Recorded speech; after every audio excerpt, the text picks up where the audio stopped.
કેમ છો? Good morning મારા વાલા મિત્રો. આજે તારીખ થઈ ગઈ છે 17/5/2026 અને વાર થયો મિત્રો આજે રવિવારનો દિવસ. Sunday is a holiday. Sunday બધા એકદમ ફ્રેશ મૂડમાં હશો, ફેમિલી સાથે વિતાવવાનો દિવસ અને કંઈક ને કંઈક અવનવું જાણવા માટેનો વિષય આજે લઈને તમારી સમક્ષ આપણે આવ્યા છીએ. તો રવિવારના દિવસે આપણે સેટરડે સન્ડે શું કરીએ છીએ કે કોઈક ના કોઈક એવો વિષય લઈને આવીએ કે જેથી કરીને તમને કંઈક ના કંઈક એના વિશેનું નોલેજ વધે. ખરું ને મિત્રો? તો આજે આપણે સ્પેશિયલ સોના કરતાં પણ સારા 5 સ્ટોક્સ તમારી સમક્ષ લઈને આવેલા છીએ કે જે તમારે રોકાણને સારું એવું આગળ જતા મલ્ટિપ્લિકેશનમાં આગળ જતા આપણને વળતર આપી શકે છે. એવા 5 સ્ટોક્સ તમારી સમક્ષ આજે રજૂ કરવાના છે મિત્રો. હંમેશા કોઈ પણ સ્ટોક્સની અંદર જ્યારે તમે રોકાણ કરો ત્યારે હંમેશા એના ફંડામેન્ટલ્સ, એનું બેકગ્રાઉન્ડ, એના ઉપર દેવું કેટલું છે, બધું જ જોઈને તમારે કામકાજ કરવાનું. આવક છે કે પછી એવી હરીહરી, આ બધું જોવું પડે. કંપની બરાબર ફૂલ ફ્લેજ ચાલે છે, ખરું ને? તો તમને એમાં રોકાણ કરવાની તમને એક ઉત્સાહ રહેશે, મજબૂતાઈ રહેશે. કારણ કે આ લોકો શું કરે છે, કોઈ પણ સ્ટોક્સ હોય ને એ કોન્સ્ટન્ટ એકના એક સ્ટોકને 5 વર્ષ સુધી 10 વર્ષ સુધી નહીં ચલાવે.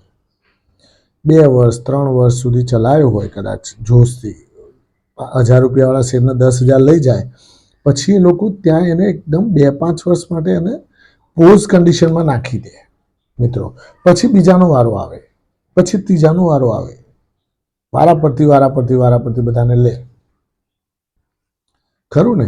એકના એક સ્ટોક. પછી અમુક લોકો શું કરતા હોય કે 1000 થી 10,000 ભાગી ગયો હોય જે સ્ટોક્સ, હવે 10,000માં જઈને રોકાણ કરવાનું કે 10,000 હવે આમાં કેવું રહેશે, સારું છે? બોલો, હવે આ 1000 વાળું 10,000 પહોંચી ગયો ત્યારે હવે જાગ્યા.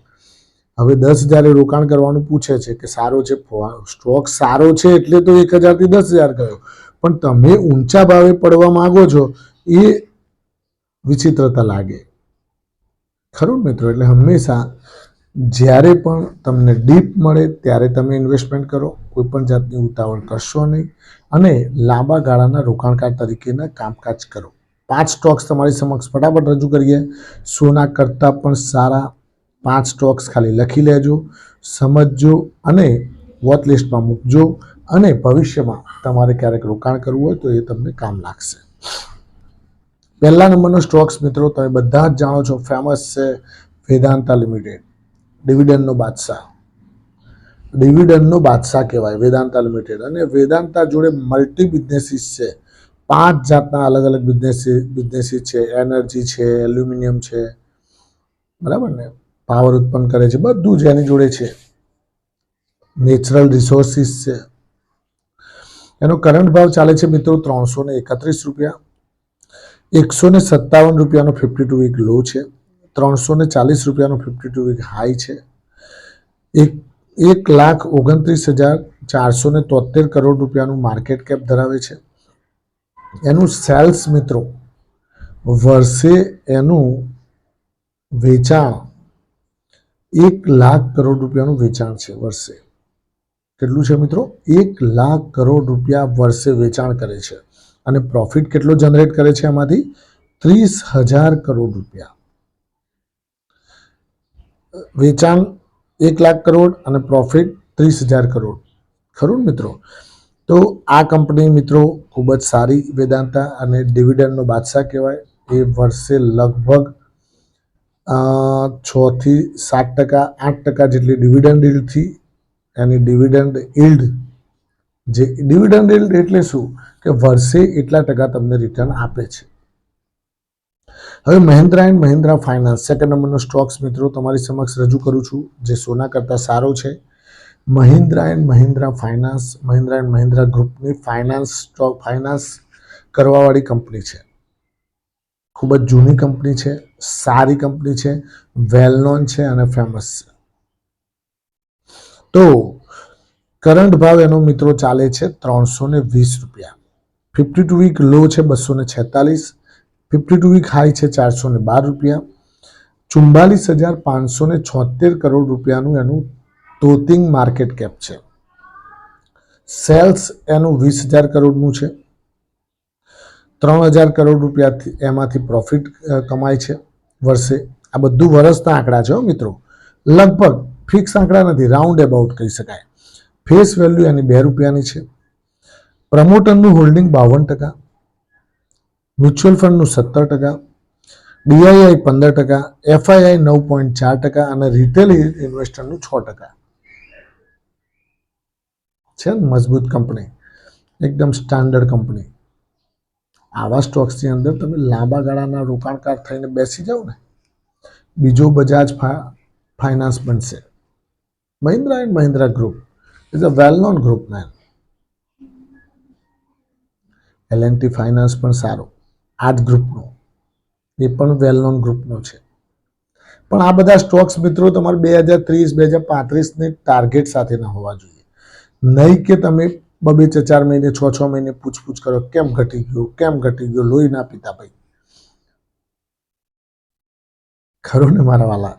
હવે ત્રીજા નંબરનો સ્ટોક્સ જે હું તમારી સમક્ષ રજૂ કરું છું, જે સોના કરતાં સારો છે, ગુજરાત આલ્કલી મેટલ કંપની છે મિત્રો, કેમિકલ કંપની પણ છે અને આલ્કલીઝમાં એનું મેજર કામકાજ છે. તો એનો કરંટ ભાવ છે મિત્રો 702 રૂપિયા, 409 રૂપિયાનો 52 વીક લો છે, 815 રૂપિયાનો 52 વીક હાઈ છે, 5173 કરોડ એટલે કે સ્મોલ કેપ કંપની છે મિત્રો. 5153 કરોડ રૂપિયા એનું માર્કેટ કેપ છે. સેલ્સ એનું 4,000 કરોડ છે. પ્રોફિટ લગભગ કોઈ ક્વાર્ટર લોસમાં હોય છે, કોઈ ક્વાર્ટર પ્રોફિટમાં હોય છે, એટલે ટોટલ 20 કરોડની આસપાસ લગભગ પ્રોફિટ કરતું હોય છે વર્ષે. ફેસ વેલ્યુ એની 10 રૂપિયાની છે.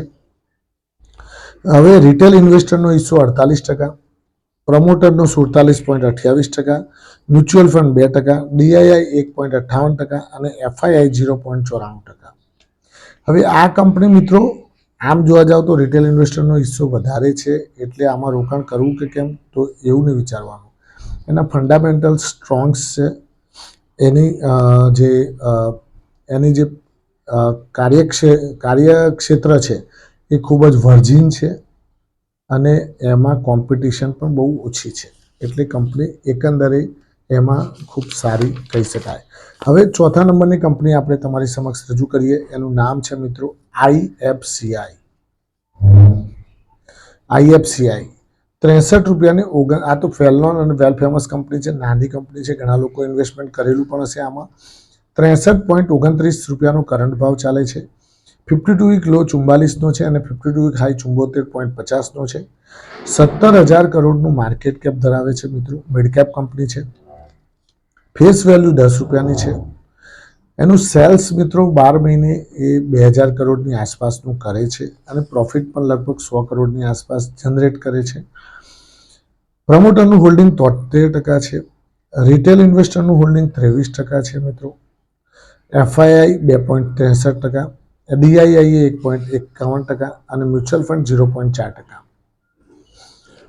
હવે આમાં ખાસ આઈએફસીઆઈનું રોકાણ કરવાનું મુખ્ય કારણ એક જ મિત્રો કે આનો આઈએફસીઆઈનો મેઇન હિસ્સો એનએસસીમાં છે.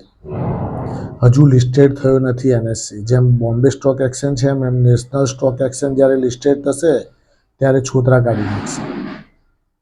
લગભગ અત્યારની વેલ્યુએશન પ્રમાણે 13,000-14,000 કરોડ રૂપિયાનું એનું વેલ્યુએશન થાય છે, જે એનએસસીમાં રોકાણ કર્યું છે. જ્યારે એનું લિસ્ટિંગ થશે ત્યારે એટલા પૈસા એની પાસે છૂટા થશે. હવે એટલા પૈસા છૂટા થશે, વેલ્યુ અનલોકિંગ થશે ત્યારે કેવી હાલત થશે? કંપની પાસે એકદમ મજબૂતાઈ રહેશે, ખરું ને? એટલે આઈએફસીઆઈ એ પ્રમાણે આપણે સારી કહી શકાય. બીજું મિત્રો એના માર્કેટ કેપ જે છે 17,000 કરોડ, એના જેટલું તો એનએસસીમાંથી પૈસા આવવાના છે, સમજો ને.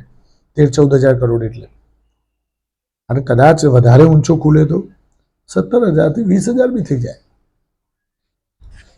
કરોડ. તો મિત્રો આનું વેલ્યુ અનલોકિંગ આગળ જતાં ખૂબ જ થઈ શકે એવું છે. એટલા માટે પાંચમા નંબરની અને છેલ્લી કંપની મિત્રો એનું નામ છે એથર એનર્જીઝ. એવી બેઝ કંપની છે, 2 વ્હીલર બનાવતી કંપની છે, 937 રૂપિયાનો કરંટ ભાવ ચાલે છે, 301 રૂપિયા 52 વીક લો, 989 રૂપિયા 52 વીક હાઈ. 4 આંકડામાં ગમે ત્યારે આવવાની કોશિશ કરશે. લાંબા ગાળા માટે તો ખૂબ સારો જ છે. 35,895 કરોડ રૂપિયાનું માર્કેટ કેપ ધરાવે છે. સેલ્સ એનું 4,000 કરોડનું છે. પ્રોફિટ મિત્રો 300 કરોડની આસપાસનો લોસ કરે છે. પ્રોફિટ તો કરવાની વાત દૂર રહી. ફેસ વેલ્યુ એની 1 રૂપિયાની છે. પ્રમોટરનું હોલ્ડિંગ 41%, મ્યુચ્યુઅલ ફંડનું હોલ્ડિંગ 21%, એફઆઈઆઈનું હોલ્ડિંગ 17%, રિટેલ ઇન્વેસ્ટરનું હોલ્ડિંગ 13% અને ડીઆઈઆઈનું 8.53%. હવે આ કંપની પણ સોનાના જેમના જેમ આગળ જતા આની ડિમાન્ડ બહુ વધશે. Thank you very much. ખૂબ ખૂબ આભાર. આજનો દિવસ તમારા માટે શુભ રહે, લાભદાયી રહે, ફળદાયી રહ્યું. માય પ્રોફિટ પોઈન્ટ ચેનલથી આપ સૌને શુભકામનાઓ. Thank you.